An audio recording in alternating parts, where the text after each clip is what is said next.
आपके सबसे बड़े डर के पीछे और आपके सबसे बड़े दुख या तकलीफ के पीछे छुपा है आपके सक्सेसफुल होने का सबसे बड़ा राज। मैं ये चीज़ क्यों कह पा रहा हूँ? क्योंकि मैंने खुद ने ये चीज़ को एक्सपीरियंस किया है। अगर मैं आपको बतलाऊँ तो बचपन से मुझे स्टेज फ्राइट था। अभी जो मुझे लोग पहचानते हैं, जो मुझे देखते हैं, वो बोलेंगे कि अगर ये बात कर रहा है तो ये कंप्लीटली झूठ बोल रहा है। पर फैक्ट यही है, जब मैं स्कूल में था और मुझे एक बार बुलाया गया कि एजुकेशन में आओ, तो मुझे जहाँ तक याद है, मैंने अपने पेट खराब होने का बहाना बनाया और मैं स्कूल से हाफ टाइम के अंदर अंदर ही पेरेंट्स को कॉल करके घर पहुँच गया। नेक्स्ट ईयर फिर से मुझे बोला गया। अच्छा, मैं आपको इसमें एक चीज़ बताऊँ, जब मैं क्लास में जब मुझे रीडिंग करने के लिए कहा जाता था तो मैं बहुत अच्छे से रीडिंग करता था, उसमें बड़े इमोशंस डाल के रीडिंग करता था।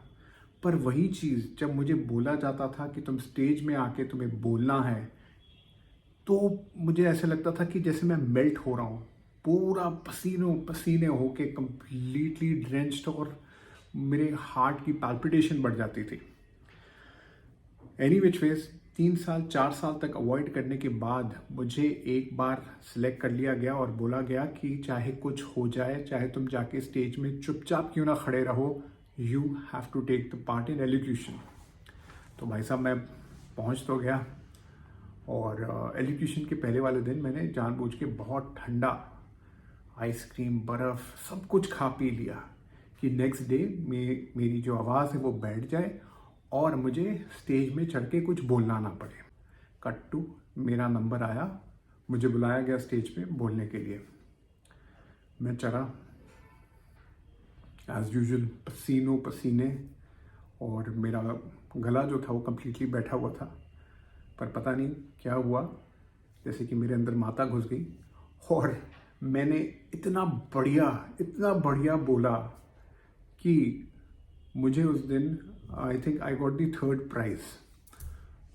क्यों? क्योंकि मेरी जो आवाज़ थी वो पूरी तरीके से क्लियर नहीं थी, क्योंकि वो फट रही थी।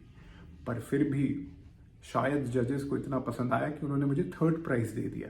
इसके बाद मुझे अपने स्कूल के प्ले में रॉबिन हुड का किरदार निभाने का मौका मिला। That was another story. मैं प्ले के बीच में अपने डायलॉग भूल गया और मैं बड़बड़ा गया कुछ, और सामने से जो मेरा एक्टर था वो भी, क्योंकि मैं कुछ बड़बड़ा रहा था तो वो भी कुछ ना कुछ बड़बड़ा गया। एनी विच वेज प्ले ख़त्म हुआ। बहुत शर्मिंदगी महसूस हुई मुझे कि मैंने ये क्या कर दिया, लोगों ने मुझ पर भरोसा किया। पर वो दिन था और उसके बाद बहुत सालों तक ना ही मुझे किसी ने एलोक्यूशन के लिए बोला, बिकॉज उसके बाद हाई स्कूल पास करके when you get into the college, तो कॉलेज में लोग स्कूल की तरह पूछ नहीं करते। अगर आप में हैं तो आप सामने आओ, नहीं है तो आप दफ़ा हो जाओ। Any which ways, cut to my professional career.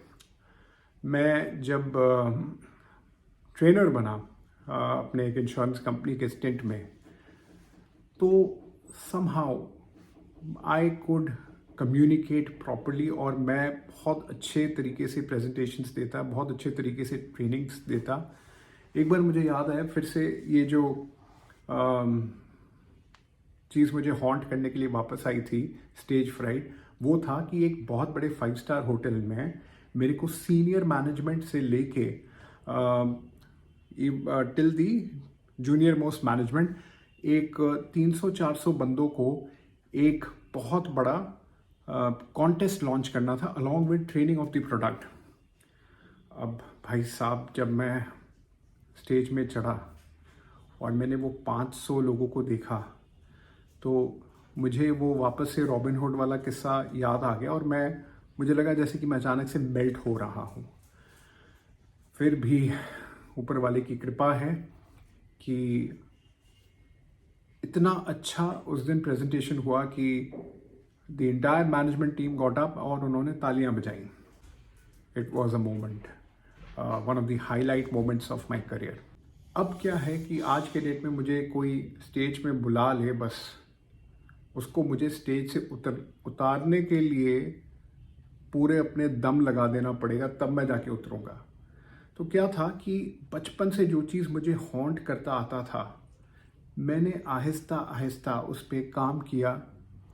और ना सिर्फ उस पे काम किया, मैंने ट्रेनिंग्स भी ली कि पब्लिक स्पीकिंग में या स्टेज स्पीकिंग में मैं कैसे आके कम्युनिकेट करूं, क्या चीज़ें करूं जिससे कि मैं अपने बॉडी को, अपने ऑरा को थोड़ा शांत कर सकूं, अपने अंदर जो एक्स्ट्रा एक्साइटमेंट है उसको टोन डाउन कर सकूं। मैं कहूँगा मेरे लिए ये चीज़ भी बहुत बड़ा कामिंग इफेक्ट था जो मैं वीडियोस बना रहा हूँ आज के डेट में। अगर आप मेरे इनिशियल वीडियोस देखेंगे कंपेयर टू मेरे आज के वीडियोस, उसमें बहुत अंतर है। पहले मेरी शायद एक आंख ऐसे हमेशा ऊपर ही रहती थी, एक टेंशन वाला माहौल रहता था कि मैं क्या कम्युनिकेट कर रहा हूँ, कैसे बोल रहा हूँ। आज के डेट में आई एम मच मोर कामर। क्यों? क्योंकि मैं कंटेंट के ऊपर ज़्यादा ध्यान दे रहा हूँ, ना कि मेरे बाहरी अपीयरेंस पे, या कि इट इज़ मोर इम्पॉर्टेंट कि मैं फील क्या कर रहा हूँ, ना कि मैं दिख कैसा रहा हूँ। अगर आप चाहते हैं कि मैं कम्युनिकेशन स्किल्स के ऊपर में, स्टेज स्पीकिंग के ऊपर में एक छोटा सा ट्रेनिंग वीडियो बना के आप लोगों के लिए दूं, तो प्लीज़ कमेंट करिएगा। तो I will definitely make a very good training module कि आप अपने कम्युनिकेशन स्किल्स को, अपने स्टेज स्पीकिंग फ्राइट को कैसे आप हटा सकते हैं और कैसे आप उभर के आ सकते हैं। कैसे आपको ये मालूम चलेगा कि ये जो मेरे लिए बहुत बड़ा थ्रेट है, मेरे लिए बहुत बड़ा तकलीफ़ वाला पॉइंट है, वही मेरे लिए एक करियर बन सकता है। आशा करता हूँ आपको ये वीडियो में भी उतना ही वैल्यू एड मिला होगा जितना कि मेरी पुरानी वीडियो में मिला है। और अगर हाँ, तो प्लीज़ लाइक करें, शेयर करें और प्लीज़ प्लीज़ प्लीज़ सब्सक्राइब करें।